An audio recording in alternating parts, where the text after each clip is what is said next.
querida Chichita, cara Giovanna, ladies and gentlemen. I read the news about Italo Calvino's death sitting at my desk in Harvard University's Boylston Hall on 18 September 1985. My phone rang. It was the Boston Globe calling. I imagined that they wanted me to say something about Calvino. No. The same day that Italo died, an earthquake of 8 degrees on the Richter scale destroyed vast sections of my city, the world's largest, Mexico. Well, in Mexico, nature likes to shake history. It trembled when the Spanish conquered the Aztec capital, Tenochtitlan, in 1521. It trembled when the revolutionary leader Madero rode into town in 1911. And it trembled when Italo Calvino died. Were the ancient gods of Mexico raging against the death of the fabulist who had written the most imaginative of imaginary interviews with the last Aztec emperor, Moctezuma? So I do not know what shook me most that day 14 years ago. Italo had written announcing that he would be giving the Charles Eliot Norton lectures that semester and hoped that we could meet. The lectures finally came out as 6 memos for the new millennium. There they are. We can read them with admiration and even a slight shudder of premonition. But tonight I would like to refer to another prescient book of Calvino's called The Literary Machine. In it, the great Italian author writing on politics and the novel offers a precise distinction. There are, he says, 2 mistaken manners of the political uses of the novel. The first is that the novel repeat a truth, abundant quotation marks, already manifested politically. The second is to demand that literature should illustrate eternal human sentiments. Both of them, one of them political, the other second apparently humanistic, but more usually melodramatic, simply assign to literature the function of telling us what we already know. In any case, speaking of melodrama, you know it's being very well defined that melodrama is comedy without humor. The correct uses of politics and literature are quite other. According to Calvino, politics is in need of literature when literature gives a voice to those who lack a voice and when it gives a name to the anonymous. This is a ticket that eminently suits us in Latin America, where for too long literary silence reigned, first because writing or reading novels was forbidden by the Spanish crown in its colonies, second because the century of our first independence, the 19th century, we were too busy copying political, legal, economic, and aesthetic models from Europe on the erroneous belief that we would thus become instantaneously democratic and progressive society. We simply became Nescafé republics, swinging between dictatorship and anarchy. Only in our present and gasping century did we discover that we had a tradition to build on, and that it did not exclude our European, Iberian, but also Jewish and Arab heritages, vide Borges, but had to recover our Indian, vide Asturias, and our Black, vide Carpentier and Amado and Glissant heritages. Only by recovering tradition could we build on it creation. Here again, we felt a strong companionship with Calvino when he explained that as a value model, literature possesses the gift of, I quote him, offering standards of language, imagination, vision, mental effort, and the correlation of facts. Calvino's conclusion is typically his. Literature offers solid ground for anyone trying to establish a system of such flexibility and subtlety that it can forego a perfect absence of any system whatsoever. Again, Calvino's book saved us from the absurd dichotomy, virtuous literature of political import versus sinful art for art's sake. So in great measure, it is thanks to Calvino that I and many others in Latin America, I am sure, could go beyond simplistic and sometimes Manichaean oppositions and consider literature as a constant expansion of both social and aesthetical expectations. A reader of Garcia Marquez or Cortázar not only shares actual experiences, but anticipates possibilities that might otherwise remain hidden, thus broadening, as Hans Robert Jauss puts it, our desires, our claims, and our goals.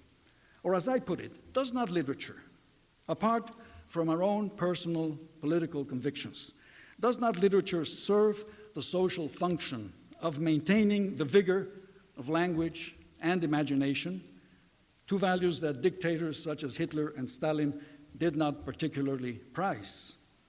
And does it not serve the aesthetical and historical function of linking past, present, and future, demonstrating that there is no living present with a dead past, no new creation without a previous tradition to nourish it, and no tradition without a new creation to prolong it? Italo Calvino, in his philosophical fables as well as in his great tales of the imaginary, is telling us that there is always a hypothetical reader who, after all, will not only read today, but will also read tomorrow. The Calvinist conception of literature, I believe, rests on this proposition: tomorrow there shall be a reader. Therefore, the writer must imagine a reader more knowledgeable and intelligent than the writer. The writer is addressing a reader who will know more than the writer. And what the reader knows is what not a single writer knows today. The reader will know tomorrow. Thanks to this vision of supreme and fantastical literary intelligence, Calvino was able to see the desolate part of our existence, that is, the part demanding to be written. He was the writer of the unwritten world. He was the writer who could register, scrutare, in the name of us all, what in the cosmic comics he describes as a darkness streaked with voices. Supremely gifted with grace and humor, intensely connected to love, to books, and to friendship, Calvino's fantasies are also perhaps a form of his personal courtesy. Let me simply stake out the territory of Calvino's humor as he establishes the comical limits of literature when he spies Ian Fleming writing a structuralist novel, or when the Italian author applies the techniques of the French Nouveau Roman to the art of jogging. But beauty and the limits of the literary imagination also come together in Calvino's fictions. With a smile in his heart, he incessantly attempted to fix the literary image of a world in search of its own image, or as he puts it, on the world when it began to offer an image of itself. Calvino's is an art of reading and an art of parody, an art of fragmentation, and above all, an art of the unfinished. Calvino wished to capture within a book the unread but not the unreadable part of the universe. Sometimes this appears as a world without a center and without a self. Yet Calvino knew that all that is not written shall always be more than what is already written. And that is why he so successfully makes the written page vibrate, creating the illusion that the reader, when he or she read what is written, also read what has not yet been written.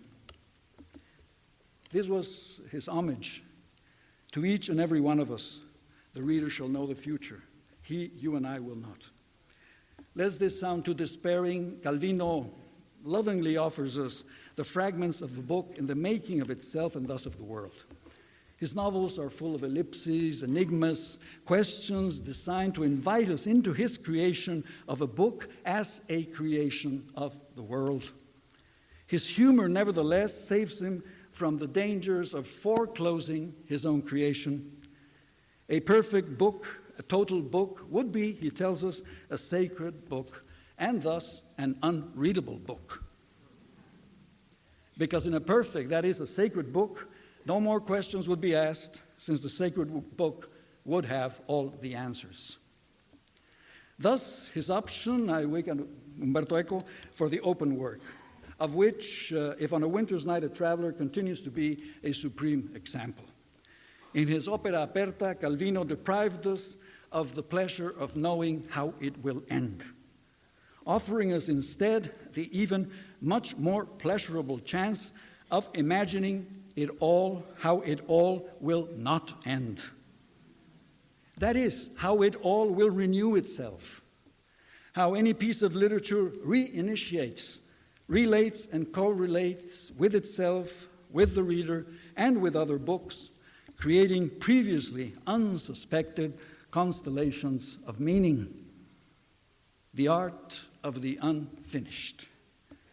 The reader knows the future, and in order to respect the reader, we shall offer the reader a book which is a continuous event,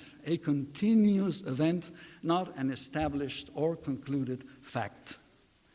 Italo Calvino maintained us on the alert, readers and writers, on our toes, and he did it with a fabulous sense of the playful, with a humor offering us a guarantee of spiritual health in a world both terrifying and terrified. So he lives on, an insurance policy against our own certainty that if death is inevitable, life will be continuous. Thank you.